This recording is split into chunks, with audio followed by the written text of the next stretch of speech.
இப்பொழுது 4ஆம் கட்ட கழித்தல் பற்றி பார்ப்போம். முதலில் சில கணக்குகளுடன் துவங்கலாம். முதலில் என்னிடம் 33,220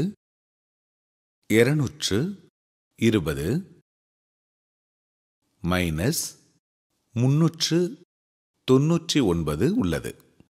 நாம் 3ஆம் கட்ட கழித்தலில் கடன் வாங்கி செய்ததைப் போலவே மேலே உள்ள எண்களை வலது புறத்திலிருந்து பார்த்து ஒவ்வொரு எண்ணும் அதன் கீழே உள்ள எண்ணின் மதிப்பை விட பெரியதாக உள்ளதா என்று உறுதி செய்ய வேண்டும்.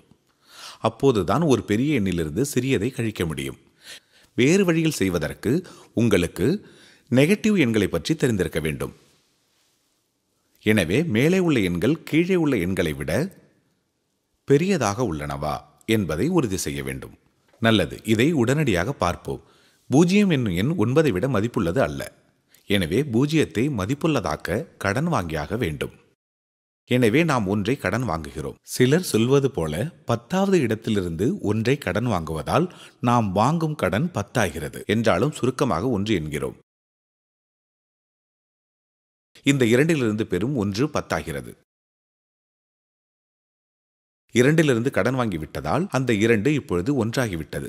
2லிருந்து எடுத்த 1உடன் நாம் 0ஐ சேர்த்தால் அந்த 1 10 ஆகிவிட்டது. இதன் காரணம் என்ன?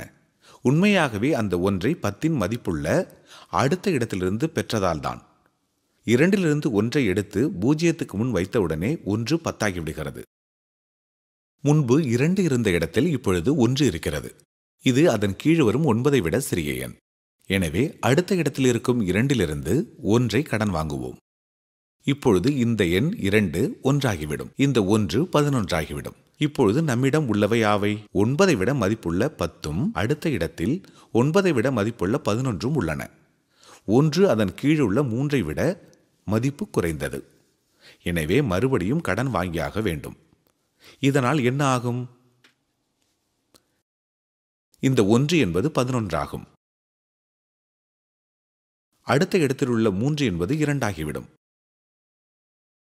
10 9ஐ விட பெரிது. 11 9ஐ விட பெரிது. 11 3ஐ விட பெரிது. 2லிருந்தும் 3லிருந்தும் கழிக்க எதுவும் இல்லை. இனி கழித்தலை செய்வோம். 10 மைனஸ் 9 1. 11 மைனஸ் 9 2. 11 மைனஸ் 3 8. 2 மைனஸ் எதுவும் இல்லை, எனவே 2. 3 மைனஸ் எதுவும் இல்லை, எனவே 3. இப்பொழுது விடை 32,821. சரிதானே? சாதாரண கழித்தலை விட இது கடினமானதுதான். ஏனெனில் கடன் வாங்கி கழிப்பதை நீங்கள் தெரிந்து கொள்ள வேண்டும். நான் சொல்லும் வழி நீங்கள் பள்ளியில் படித்ததை விட மாறுபடலாம். நான் ஒரேடியாக கடன் வாங்குவேன். நீங்கள் அந்தந்த இடத்தில் முன்னும் பின்னும் வாங்குவீர்கள். ஒரேடியாக கடன் வாங்குவதே சுலபமான வழியாகும். நாம் செய்தது 0 என்பது 9ஐ விட சிறிது. 1ஐ அடுத்த இடத்திலிருந்து கடன் வாங்கலாம். 0 என்பது 10 ஆயிற்று. 2லிருந்து கடன் வாங்கிவிட்டதால் அந்த 2 இப்பொழுது 1 ஆகிவிட்டது. இன்னும் சில கணக்குகளை பார்த்தால் இந்த வழிமுறை உங்களுக்கு புரியும்.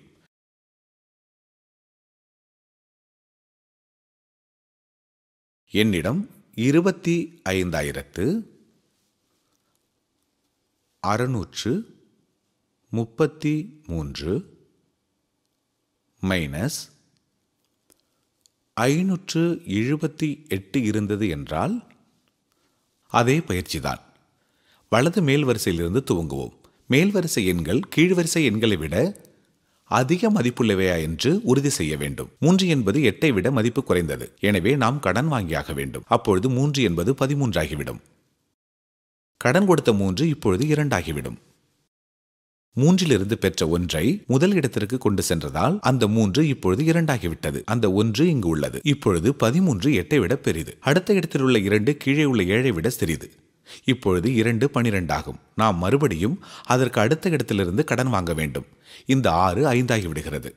13 8ஐ விட பெரிது. 12 7ஐ விட பெரிது.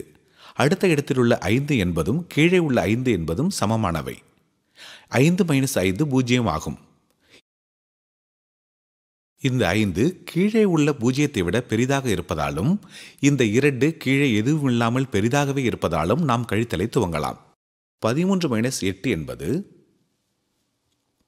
5. 12 மைனஸ் 7 என்பது 5. 5 மைனஸ் 5 என்பது 0. 5 மைனஸ் எதுவும் இல்லை என்பது 5. 2ஐ கீழே கொண்டு வந்தால் விடை 25,055 ஆகும். இன்னும் ஒரு கணக்கை செய்வோம். இது உங்களை குழப்பும். ஏனென்றால் இதில் ஒன்றுக்கும் மேற்பட்ட இடங்களில் கடன் வாங்கி கழிக்க வேண்டும். என்னிடம் இப்பொழுது 37,002 மைனஸ் 155 உள்ளது. 2 5ஐ விட சிறிது. எனவே கடன் வாங்க வேண்டும். ஆக இந்த 2 12 ஆகிவிடும். அடுத்த இடத்தில் 0 உள்ளது. 0த்திலிருந்து எப்படி கடன் வாங்குவது? எனவே அடுத்த இடத்திற்கு போகிறோம். அங்கும் ஒரு 0 தான் உள்ளது.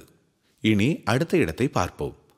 ஆகா, அங்கு ஒரு 7 உள்ளது. எனவே 0த்திலிருந்து 1 வாங்க முடியாது என்பதால் 700லிருந்து 1ஐ கடன் பெறலாம்.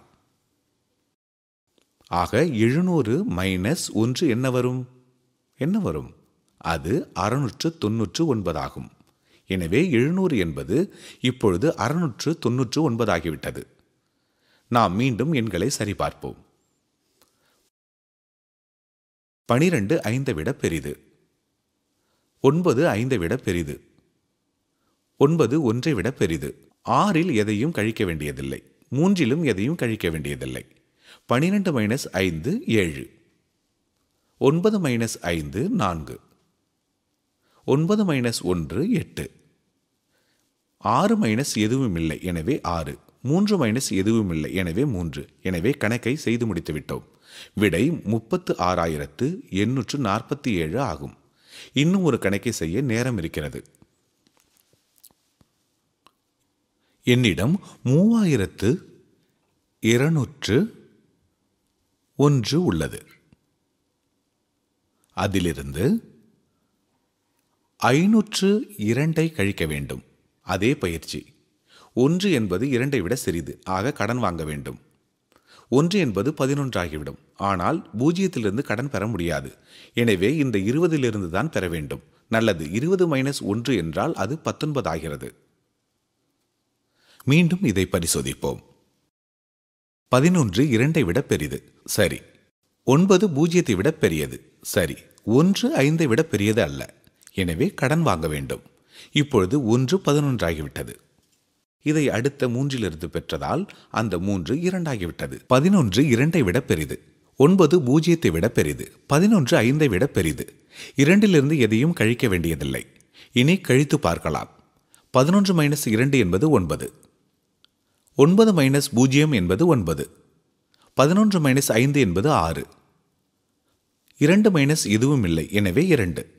எனவே 3201 மைனஸ் 502 என்பது 2699 ஆகும்.